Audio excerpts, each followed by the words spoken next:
नमस्कार, तुम्हा सगळ्यांचं खूप खूप स्वागत आहे. मी पृथ्वी प्रताप आणि तुम्हा सर्वांचं पुन्हा एकदा स्वागत करतो. पुन्हा शिवाजीराजे भोसले या सिनेमाच्या ट्रेलर लोकार्पण सोहळ्यात एकदा जोरदार टाळ्या झाल्या पाहिजेत सर्वांसाठी, इथे जमलेल्या तमाम मान्यवरांसाठी आणि आपल्या मीडिया पर्सनॅलिटीजसाठी. क्रिसोल, सत्य सई फिल्म्स आणि ग्रेट मराठा एंटरटेनमेंट निर्मित झी स्टुडिओज प्रस्तुत पुन्हा शिवाजीराजे भोसले हा चित्रपट येत्या 31 ऑक्टोबर 2025 रोजी तुम्हा सगळ्यांच्या भेटीस येतोय. या सिनेमाचे लेखक आणि दिग्दर्शक माननीय महेशजी मांजरेकर आज आपल्यात उपस्थित आहेत. मी त्यांना विनंती करतो की कृपया त्यांनी मंचावर यावं.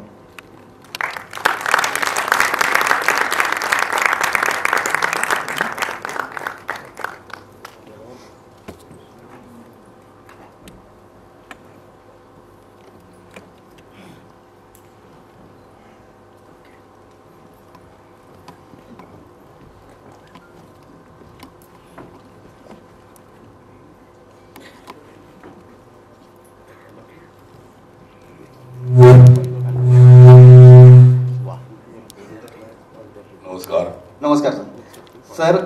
आपला सिनेमा 31 ऑक्टोबर रोजी रिलीज होतोय. संपूर्ण महाराष्ट्रात, भारतात प्रदर्शित होतोय.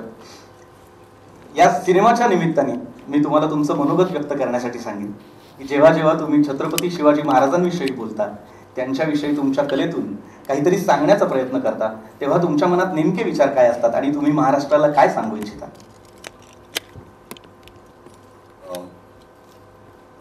खूप झाले प्रश्न, पण तरी नमस्कार. छत्रपती शिवाजी महाराजांबद्दल सिनेमाला दुसराच आहे. पहिला विषय वेगळा होता, त्याचा संदर्भ वेगळा होता. एकतर हा पार्ट 2 नाही आहे त्या सिनेमाचा, हे मला आधीच क्लिअर करायचं आहे. हा सिनेमा वेगळा आहे, त्याचा विषय वेगळा आहे. शेतकरी आत्महत्या प्रश्न मला बरेच वर्ष त्रास देत होता, म्हणजे का, आणि मग त्याचं जेव्हा रिसर्च केलं की काय काय आहे आणि किती त्यांची कर्ज आहेत, का आत्महत्या करतात, तेव्हा असा विचार आला की साधारण 14 लाख कोटीचं कर्ज माफ केले ऑफ इंडस्ट्रियलिस्ट आणि यांचं, आणि मग शेतकरी का आत्महत्या करतो काही हजार रुपयांसाठी. तर कुठेतरी त्याच्यावरती एक रिफ्लेक्ट करणं खूप मला गरजेचं वाटत होतं. आणि मग तो सिनेमा करायचा. ते basically it was an accident. हा सिनेमा, ही जी 2 मुलं आहेत ज्यांना राष्ट्रीय पारितोषिक मिळालं, भार्गव आणि त्रिशा, हे त्यांचा सिनेमा बघून मी खूप इम्प्रेस झालेलो होतो. ज्याला त्यांना राष्ट्रीय पारितोषिक मिळताना घरी बोलवलं आणि असं डोक्यात आलं की ह्या दोघांना घेऊन एक सिनेमा करायचा. आणि खूप दिवस ते डोक्यात होतं. आणि मग ती 2 शेतकऱ्यांची मुलं आणि त्यांच्या वडिलांनी आत्महत्या केली आणि how would Shivaji Maharaj react to it, हा एक विषय आला. आणि मग ते होत गेला आणि सिनेमा आकाराला आला. आणि आय एम व्हेरी हॅपी तो आकाराला आला, कारण हा प्रश्न खूपच गंभीर आहे. आजही या वर्षी ओला दुष्काळ आहे, शेतकरी आत्महत्या अजूनही चालू आहे. जवळजवळ रोज आत्महत्या होते, जवळजवळ नाही रोजच आत्महत्या होतात. तरी आपण का, म्हणजे कॅन वी डू समथिंग, म्हणजे त्याच्यावरती एक फोकस टाकला तर काही होऊ शकतं का. सिनेमा हिरो हिरोईन नाही आहे सिनेमात. बेसिकली सिनेमा महाराज किती चिडू शकतात हे कळेल आपल्याला महाराष्ट्रात घडणाऱ्या गोष्टींबद्दल. त्याबरोबर इतरही गोष्टी आहेत जे आपल्याला ॲड्रेस करायच्या त्याच्यात. मराठी माणूस हा याची गोष्ट आहेच. ती आपल्याच राज्यात आपलीच कुचंबना होते का, आणि how would Maharaj react to it. 2-3 गोष्टी एकत्र करून हा सिनेमा झाला. वा सर, एकंदरीत तुमचं मत ऐकून आम्हा सर्वांना खरंच आनंद होतोय की आज महाराष्ट्रात असे दिग्दर्शक आहेत, असे कलाप्रेमी आहेत आणि असा सामान्य माणूस आहे जो कुठल्या ना कुठल्या मार्गाने प्रश्न विचारण्यासाठी तयार आहे आणि महाराजांचे आदर्श, महाराजांचे विचार पुढे नेण्यासाठी तयार आहे. धन्यवाद महेश सर. आता मी जास्त तुमची उत्सुकता शिकायला नेत नाही, कारण यापूर्वी या सिनेमाचा टीजर आला होता, त्यामुळे महाराष्ट्रातील प्रत्येक माणसाला खूप उत्सुकता लागून राहिली होती की काय सिनेमा असणार आहे. आणि आज या सिनेमाचा ट्रेलर लॉन्च आहे, ट्रेलर लोकार्पण सोहळा आहे. तर मी माननीय महेश मांजरेकर सरांना विनंती करतो की त्यांनी स्थानपन्न व्हावं. आणि आता आपण पाहणार आहोत पुन्हा शिवाजीराजे भोसले या सिनेमाचा ट्रेलर. थँक्यू. थँक्यू. खरं तर महेश सर खूप खूप धन्यवाद. शहरातल्या आपल्या अवतीभोवती घडणाऱ्या छोट्या छोट्या समस्यांसाठी आपण इतके प्रतिक्रियावादी असतो, इतके संवेदनशील असतो, पण आपल्या महाराष्ट्रातल्या पोशिंद्यासाठी, आपल्या शेतकऱ्यासाठी आपण इतके प्रतिक्रियावादी कधीच होत नाही, त्याच्यासोबत आपण कधीच उभे राहत नाही असं मला नेहमी वाटत होतं. पण या ट्रेलर नंतर, हे पाहिल्यानंतर मला फार असं मनापासून वाटतंय की हा सिनेमा आम्हा तरुण पिढीसाठी, इथल्या तमाम सामान्य प्रेक्षकांसाठी, इथल्या कलाकारांसाठी, महाराष्ट्रातल्या प्रत्येक त्या माणसासाठी शिवाजी महाराजांचा आदर्श आणि त्यांची प्रेरणा घेऊन या पोशिंद्यासाठी, आपल्या शेतकरी बांधवांसाठी काहीतरी जरूर नक्की करेल. आणि हा माझा शब्द आहे सर. जोरदार टाळ्या झाल्या पाहिजेत या ट्रेलरसाठी. सर, हा सिनेमा करत असताना मी तुम्हाला पाहिलंय, मी सुद्धा या सिनेमाचा छोटासा भाग असल्यामुळे मी तुमचं या विषयावरचा तुमचा अभ्यास, तुमचं विजन फार जवळून पाहिलंय, अनुभवलंय. आणि या ट्रेलरमधून ते खरंच आणखीन प्रखरतेने दिसतंय की तुम्हाला काय मांडायचं आहे. महाराज असते तर ते आज काय बोलले असते, काय सांगितलं असतं, काय मार्ग दाखवला असता आपल्याला. खूप खूप धन्यवाद महेश सर. आणि आता मी पुन्हा एकदा तुम्हाला मंचावर येण्याची विनंती करेन. या सिनेमाचे लेखक आणि दिग्दर्शक माननीय महेश मांजरेकर, त्याचबरोबर मी मंचावर येण्यासाठी आमंत्रित करतोय राहुल पुराणिक सरांना, राहुल सुगंध सरांना, हितेश रोहरा सरांना, वीरेन मोहोळकर सरांना, अनुप मोहन सरांना, जुगल सुगंध सरांना आणि या झी स्टुडिओजचे व्यवसाय प्रमुख भवेश जानवलेकर यांना.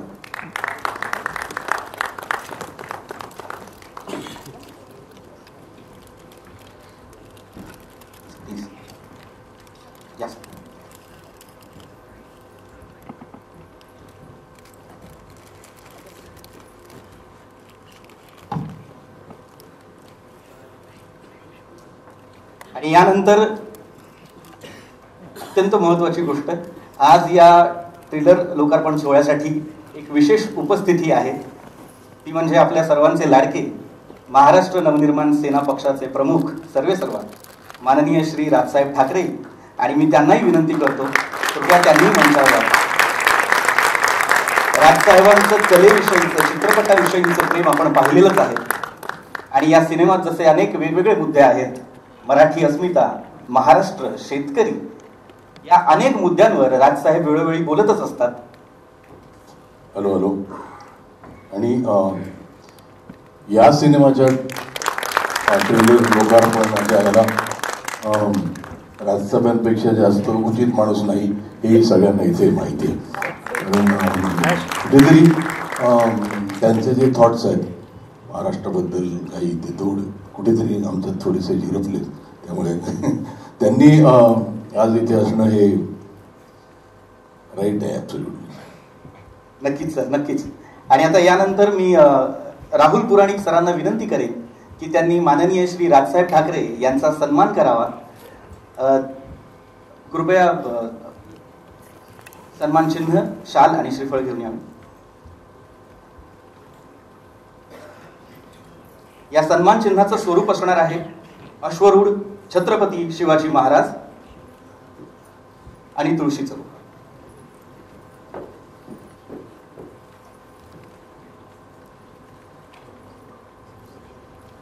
एकदा जोरदार टाळ्या झाल्या पाहिजे.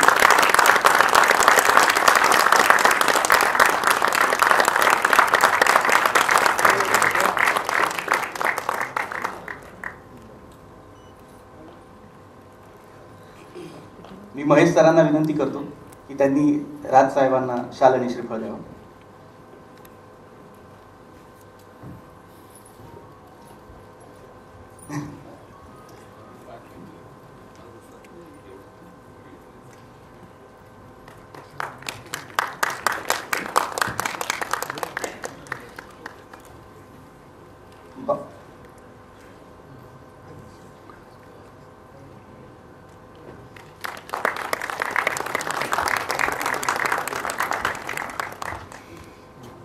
मी राजसाहेबांना विनंती करेन की त्यांनी कृपया या ट्रेलर लॉन्च बद्दल, हा ट्रेलर पाहिल्यानंतर आपलं मनोगत व्यक्त करावं.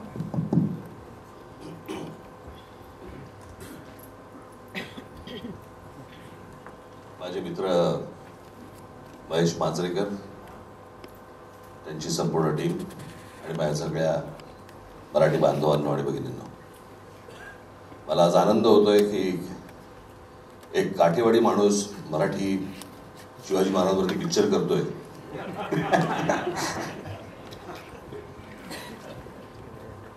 खरं तर मी ट्रेलर बघताना मला सुचत होतं की महेश कोठारेला सांगितलं पाहिजे खरं तर झपाटलेला 2 हा चित्रपट महेश मांजरेकर वरती काढावा त्यांनी. खरंच झपाटलेला आहे तो. म्हणजे तो कधीही भेटला तरी पण कोणत्या ना कुठच्या चित्रपटाच्या स्टोरीबद्दल बरं एक वेगळाच विचार घेऊन येतो. मागे तो कुठला चित्रपट आपला वेडांत मराठी वीर दौडले साथ, जे पाहतो ते भव्य पाहतो. म्हणजे आमच्यामधला एक अत्यंत कॉमन गोष्ट अशी आहे की आम्ही दोघेही ज्या गोष्टी पाहतो त्या भव्य पाहतो. आणि शिवाजीराजे भोसले बोलतोय हे हा पहिला चित्रपट हा मुंबई, ठाणा, पुणा, नाशिक वगैरे या सगळ्या शहरांसाठीचा होता. हा चित्रपट ग्रामीण महाराष्ट्रासाठीचा आहे. आणि त्या महाराष्ट्राबद्दलच्या संवेदना जाग्या असल्याशिवाय असे चित्रपट घडत नाहीत. आणि आज शेतकऱ्यांबद्दलच्या अशा प्रकारे शेतकऱ्यांबद्दलचा विषय, शेतकरी आत्महत्याबद्दल यांच्याबद्दलचा विषय हा अशा प्रकारे मांडणं हा एक धाडस आणि वेगळाच विचार आहे. तो वेगळाच विचार करत असतो. आणि हेच त्याचं आत्ताचं ट्रेलर पाहून आपल्याला सर्वांनाच कळलेलं असेल, समजलेलं असेल. मी दरवेळेला मागे पण म्हटलं होतं की हिंदी चित्रपट सृष्टीमधले यश चोपडा तसे मराठी चित्रपट सृष्टीमधले महेश मांजरेकर एवढं निश्चित आहे.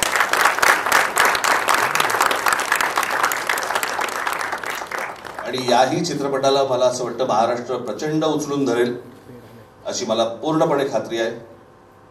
शिवाजी महाराजांवरती अनेक चित्रपट आले, लोकांनी आजपर्यंत उचलून धरले, परंतु ते खरंच शिवाजी महाराजांवरचे ऐतिहासिक चित्रपट होते जे मराठीमध्ये आले. हा वर्तमान आणि भूतकाळ यांच्या संगमावरचा एक अप्रतिम चित्रपट आज महेश मांजरेकर इथे घेऊन येत आहेत. मला असं वाटतं महाराष्ट्रातली मराठी जनता ही तसाच चित्रपट उचलून धरेल अशी मला आशा आहे, खात्री आहे. जी बरोबरच आहे आपल्या. तुम्ही काय ब्लॉकबस्टर घ्यायचेच ठरवलेले दिसत आहेत बरं का. त्याच्यामुळे सर्वांना मी महेश बरोबरच्या आत्ताच व्यासपीठावरती आहेत तेवढेच नव्हे, याच्यामध्ये काम केलेली ही टिंगणी सगळेच जण आहेत, अनेक लोक याच्यामध्ये यांनी काम केलेलं आहे. त्या सर्वांना माझ्या मनपूर्वक शुभेच्छा. धन्यवाद.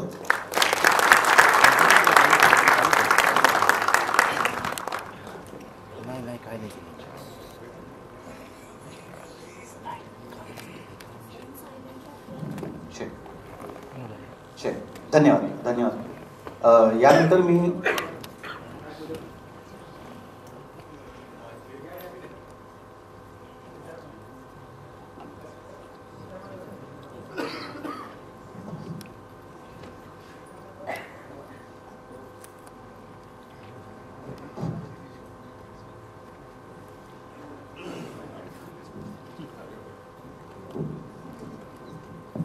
यानंतर मी झी स्टुडिओजचे व्यवसाय प्रमुख बाबेश जानवलेकर सरांना विनंती करेन. सर, झी स्टुडिओज हा सिनेमा प्रस्तुत करत आहे, तुमचं काय मनोगत आहे सर? सर्वप्रथम मी माननीय राजसाहेब ठाकरे यांचं मी मनापासून आभार मानतो. त्यांनी वेळात वेळ काढून आमच्या या चित्रपटाला सपोर्ट करायला त्यांची उपस्थिती आमच्यासाठी फार महत्त्वाची आहे. तर थँक्यू सर. मी इथे आपले जगप्रसिद्ध क्रिकेटपटू संदीप पाटील सर आलेले आहेत. लहान असताना मी त्यांना पाहिलेलं आहे. खूप खूप मनापासून आभार. तुम्हा सर्वांचे उपस्थित आहे. संदीपचा मी एक किस्सा सांगतो. मी थोडासा वेळेचा बदल होता, तो 7ला वाटलेला त्याला. मग त्यांनी ओके म्हणाला मी येतो. मग 5चा सांगितलं तर तो म्हणाला की माझ्या नातवाचा आज नातीचा वाढदिवस आहे. पण तो म्हणाला डोंट वरी, मी नातीचा वाढदिवस 7 वाजता सादर करेन, पण इथे होते. तर ती प्लीज कमा.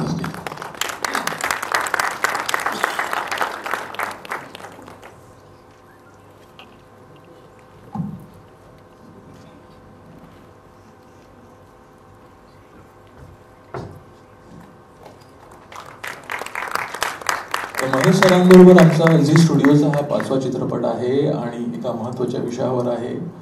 आणि चित्रपट बघितल्याबरोबर झी स्टुडिओजने याचं भाग होणं अपरिहार्य होतं असं मला वाटतं. आणि सो होपफुली हा चित्रपट एक मैलाचा दगड ठरेल याचा मला विश्वास वाटतो. थँक्यू. आणि यानंतर आत्ताच मंचावर उपस्थित असलेले नुकतेच आलेले संदीप पाटील सर. सर, मी तुम्हाला विचारेन, हा ट्रेलर पाहिल्यानंतर तुमच्या प्रतिक्रिया काय आहेत?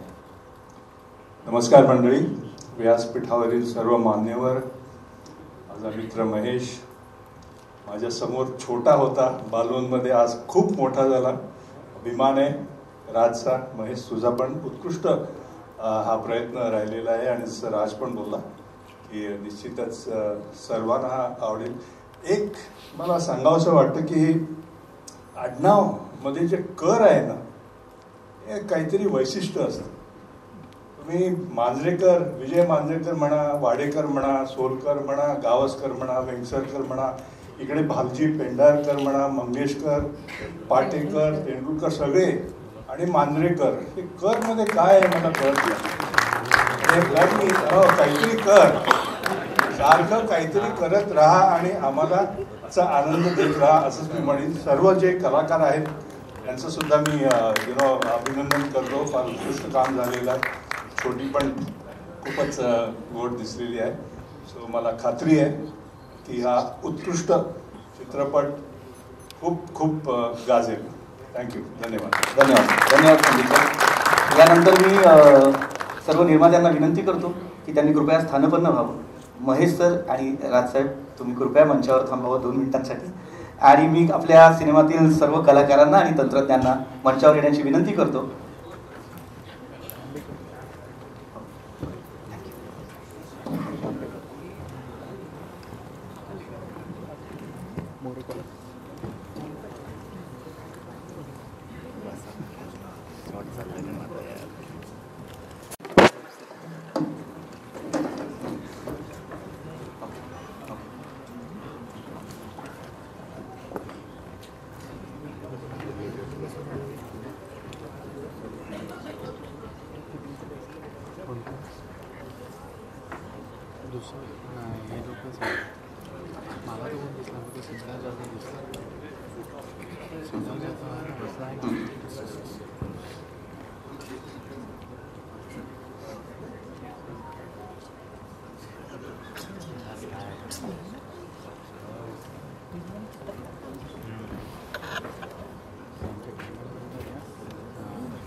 मित्र खाली ताई आई त्या मुलीची तू बस प्रेम नेता बनतो.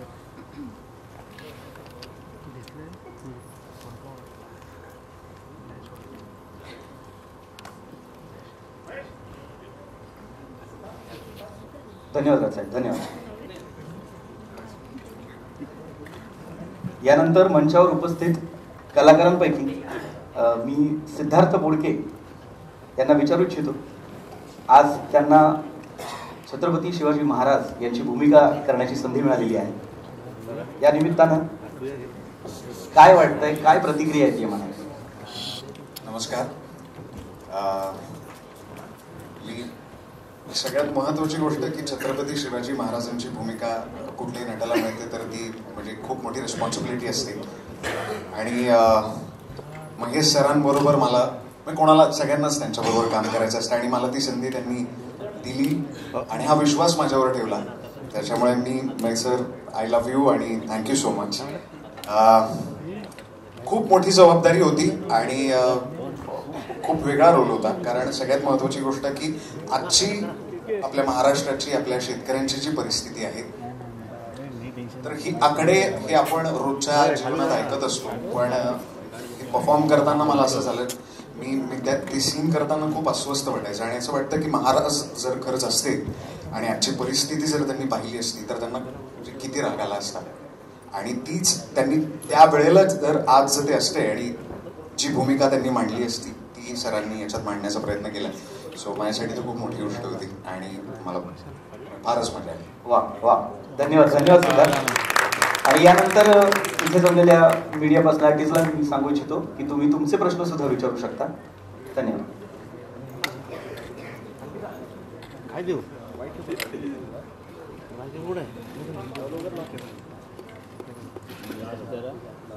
कोणाला लावू तुमच्या तुमची एक्सेल चालू आहे ना, तुमची एक्सेल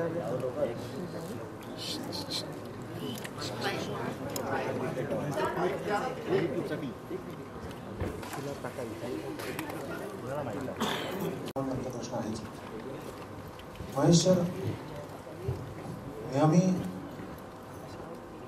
छत्रपतींनी ऐकलेलंच का आपण ऐकतोय?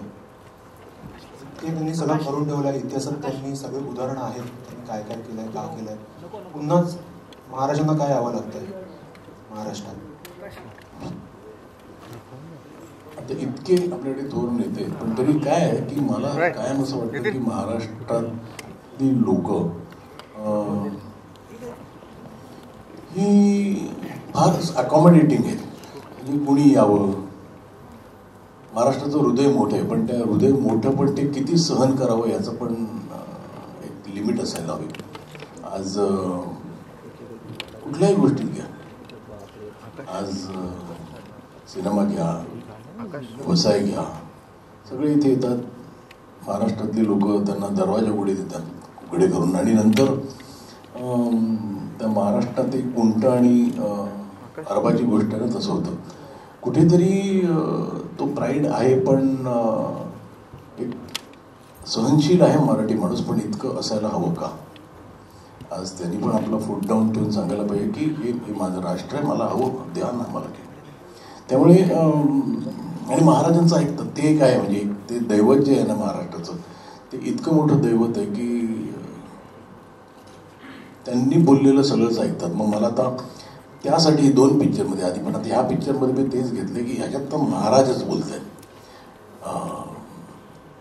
बऱ्याचशा गोष्टी आहेत जे माझ्या मनात खतखत आहेत, त्या सांगायला आज, त्या मला जर का मांडायच्या असतील माझ्या अगदी अंडरलाईन करून, तर ते महाराजाच हवेत. आणि एक प्राईड आहे, ते कधीतरी आपण ते वी हॅव इतकं मोठं दैवत नाही, तर you go back to him again and again. Thank you sir. Siddharth, यापूर्वी महेश सरांनी स्वतः महाराजांची भूमिका साकारली होती यापूर्वीच्या सिनेमात, आणि ह्या सिनेमात तुला ती संधी मिळाली आहे, तुझं कास्टिंग झालं आहे. जेव्हा पहिल्यांदा सरांनी फोन केला असेल किंवा प्रत्यक्ष तुला सांगितलं असेल की तुला महाराजांची भूमिका करायची आहे माझ्या सिनेमामध्ये, तुझी पहिली प्रतिक्रिया होती आणि पहिला विचार काय होता? पहिलं तुला काय दिसलं समोर तुझ्या डोळ्यांच्या समोर? सरांचा मला जेव्हा फोन आला तेव्हा त्यांनी मला सांगितलं, तर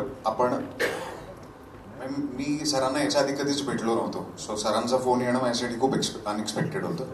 आणि त्यांनी जेव्हा सांगितलं की महाराजांची भूमिका आहे आणि त्याच्यासाठी तुला बॉडी वगैरे बनवायला लागेल, आणि सगळ्यात महत्त्वाची गोष्ट त्यांनी मला सांगितली की हे जे महाराज आहेत, जे मला या चित्रपटात दाखवायचे, ते प्रचंड चिडलेले महाराज आहेत. तर असे महाराज आजपर्यंत आपण कधीच बघितलेले नाही, आणि माझं विजन तसं आहे, तर हे तुला खूप गांभीर्याने करायला लागेल. तर हीच त्यांची पहिली ओळ होती. त्याच्यामुळे मी खूप ऑफकोर्स एक्सायटेड तर होतो, पण मला जसं मी सारखं मला तेच म्हणावंसं वाटतं की खूप मोठी रिस्पॉन्सिबिलिटी असते, आणि त्यात हे खरंच वेगळे महाराज आहेत जे ह्या चित्रपटात दाखवले. त्याच्यामुळे खूप मोठं चॅलेंज होतं. हॅलो महेश सर, मी स्वरा फिल्मी गप्पामधून.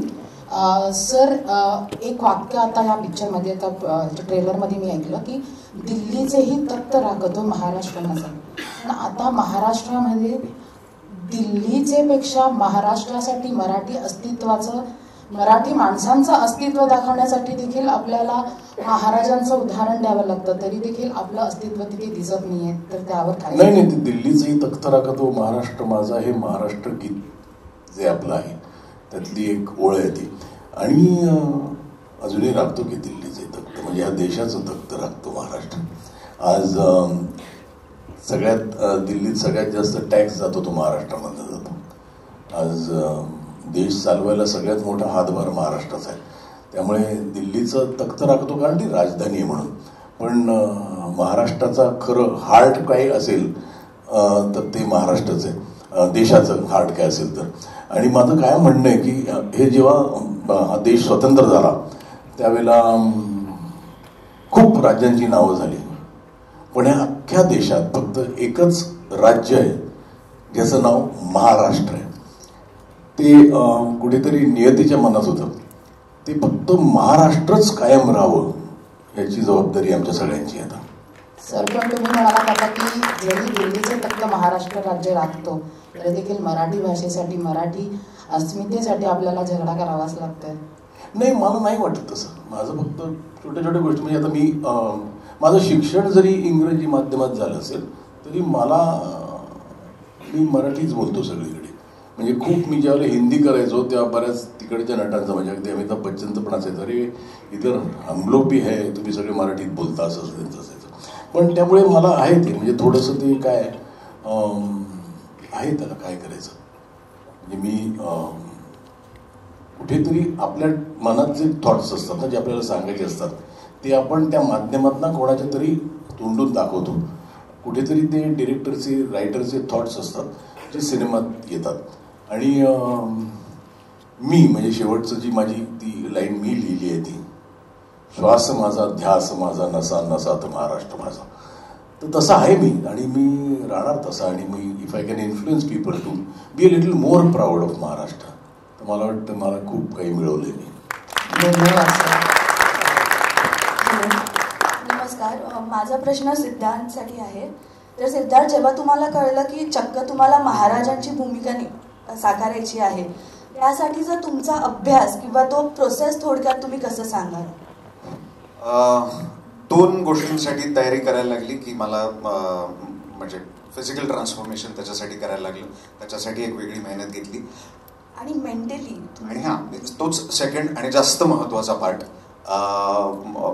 मी सरांना जेव्हा भेटलो तेव्हा त्या स्क्रिप्टमध्ये सरांनी जे लिहिलं आहे, मला इतर कुठलीच वेगळी तयारी करण्याची गरज पडली नाही, कारण मी पूर्ण त्यांना सरेंडर केलं होतं आणि हे त्यांचं विजन होतं. त्याच्यामुळे त्यांनी लिहिलेल्या प्रत्येक शब्दावर खूप व्यवस्थित विश्वास ठेवून, कारण जेव्हा आपण ते वाचतो त्यावेळेला ते आपल्याला खूप रिलेट होतं, त्याच्यामुळे त्या शब्दांवर विश्वास ठेवून, त्यांच्यावर विश्वास ठेवून मी ते डिलिव्हर केलं. त्याच्यामुळे मेंटली मी ज्या वेळेला तो सीन वाचायचो तर अशात बऱ्याच वेळेला मला स्वतःला झालं की त्याच्यात जे लिहिलेले वाक्य होते ते वाक्य पहिल्यांदा वाचताना मलाच खूप भरून यायचं आणि मलाच खूप त्याचा त्रास होत होता. त्याच्यामुळे मला कळत होतं की हे आता आपल्याला सगळ्यांना, मला आत्ता जसं फील झालं ते फील होण्यासाठी किती ताकदीने डिलिव्हर केलं पाहिजे ही त्याची तयारी होती. पण सर होते.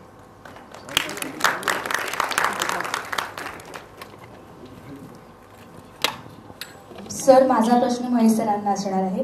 जेव्हा पहिल्या भागात, म्हणजे पहिला भाग अर्थात नव्हता, पण जेव्हा मी शिवाजीराजे भोसले बोलतोय हा चित्रपट तुम्ही केला, तेव्हा छत्रपती शिवाजी महाराजांची भूमिका आपल्याला साक्षात टीव्हीवर पाहिली, म्हणजे आपण त्यांना पाहिलं.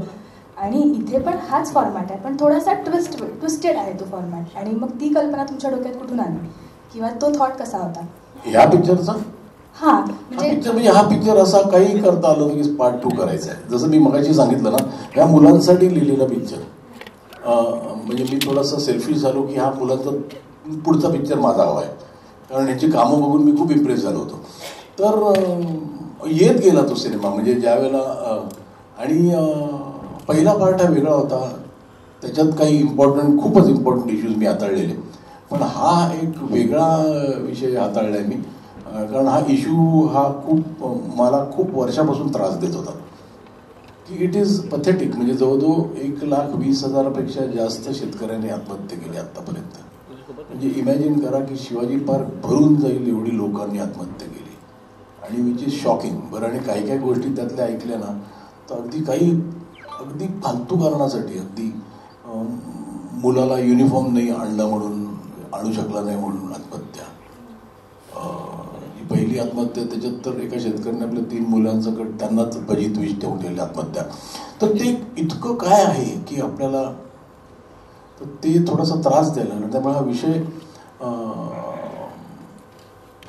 महाराष्ट्राच्या कानाकोपऱ्यात पोचावा अशी इच्छा होती आणि तो पोचवायला एक आवाज जगात त्यापेक्षा मोठा आवाज नाही आहे या जगात, म्हणजे मी महाराष्ट्रात म्हणत नाही.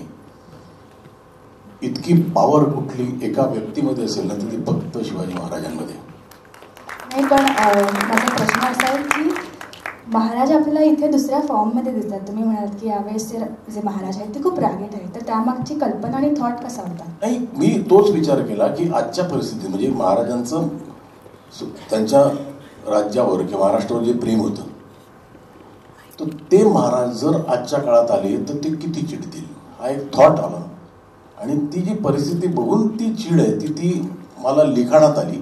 आणि जी मला माहिती आहे की पहिल्या काही 1-2 सीनला सिद्धार्थ असं वाटायचं की थोडा सिरियस सीन आहे, इमोशनल आहे, आपण कसं करूया. मी म्हटलं राग हा फिक्स ठेवू, कारण तो राग ठेवला तर रागात बोललेले माणूस पण इमोशनली तुम्हाला अट्रॅक्ट करू शकतो.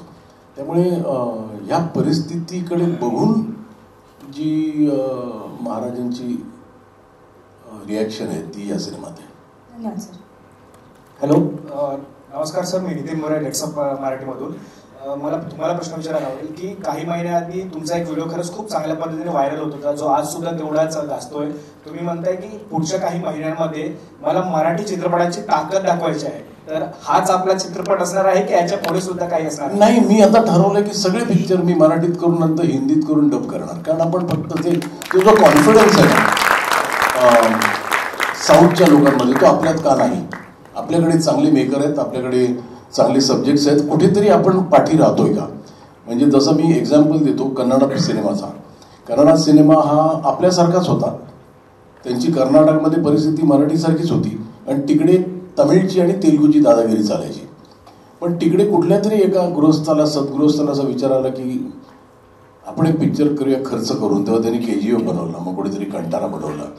आणि आज प्रूव्ह झालंय की तुम्ही चांगला द्या, तुम्ही हिंदीच्या तोडीचा पिक्चर द्या, आपण सगळ्यांना पळवू शकतो म्हणजे बाहेर नाही, आपल्याबरोबर चला आमच्याबरोबर पळा.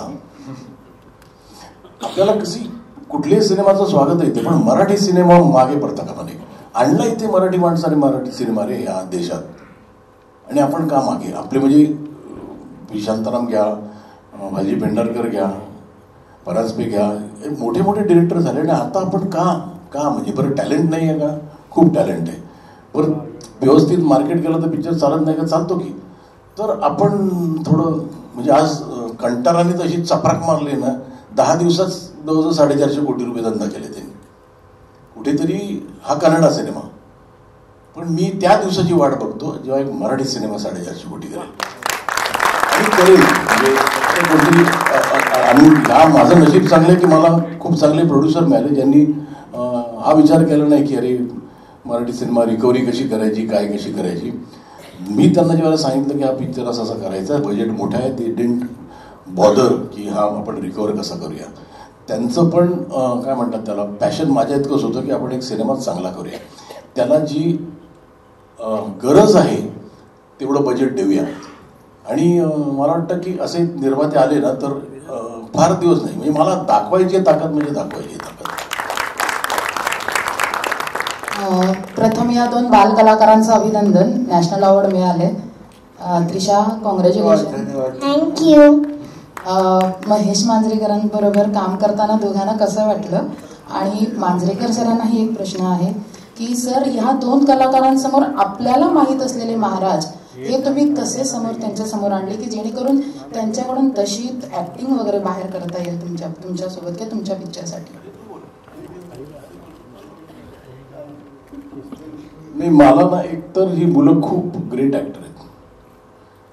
मी खूप लोकांबरोबर काम केले, म्हणजे मोठ्या मोठ्या ॲक्टर्स बरोबर, पण मला ह्यांच्यावरच सगळ्यात कमी त्रास झाला यांना. कमाल आहे, हे दोघेही कमाल आहेत, म्हणजे गिफ्टेड आहेत. नॉर्मली काय असतं माहिती ना, लहान मुलं खूप आगाऊप्रमाणे ना मोठ्या माणसांसारखी कामं करतात. मला म्हणजे असं त्या मुलांना अशी चिमटे काढायची वाटतात असं जोक म्हणून बोलतोय. पण त्यांचा बिचाऱ्यांचा दोष नसतो, तो डिरेक्टर पण त्यांना मोठ्या माणसासारखं काम डायलॉग बोलायला लावतो. तर मला तसं नको होतं, पण तरी छोट्या छोट्या गोष्टीच्या ही दोघं मुलं काढतात ना, त्या म्हणजे मी कधी कधी अचंबित होतो की अशा ट्रेंड ॲक्टरला करता येत नाही एवढे त्यांनी सुंदर एक्सप्रेशन काढले. महाराजांबद्दल मला वाटतं की त्यांना फार समजावं लागलं नाही, आणि त्या लाईन्सच अशा होत्या. म्हणजे सुरुवात या पिक्चरची अशी आहे की ही सिंहगडाचं महत्त्व सांगते की सिंहगड हे कोंढाणा किल्ल्याला सिंहगड नाव पाठवलं. तर त्यांनी इतकं ब्रिलियंट केलं आहे ते तुम्ही बघाल तर कळेल की यांना काही सांगायला लागत नाही, खूप गिफ्टेड आहेत, उगाच नाही नॅशनल अवॉर्ड करत. त्रिशा, तुला कसं वाटलं महेश सरांबरोबर काम करताना? मला खूप छान वाटलं महेश सर सोबत काम करायला. Okay, thank you so much. तू पण मला सांग, तुलाही कसं वाटलं? मला खूप मजा वाटलं महेशांवर काम करायला. आणि तू मोठी अपॉर्च्युनिटी, एकदा महेशांवर काम करायला माझी कंप्लीट जायची. थँक्यू.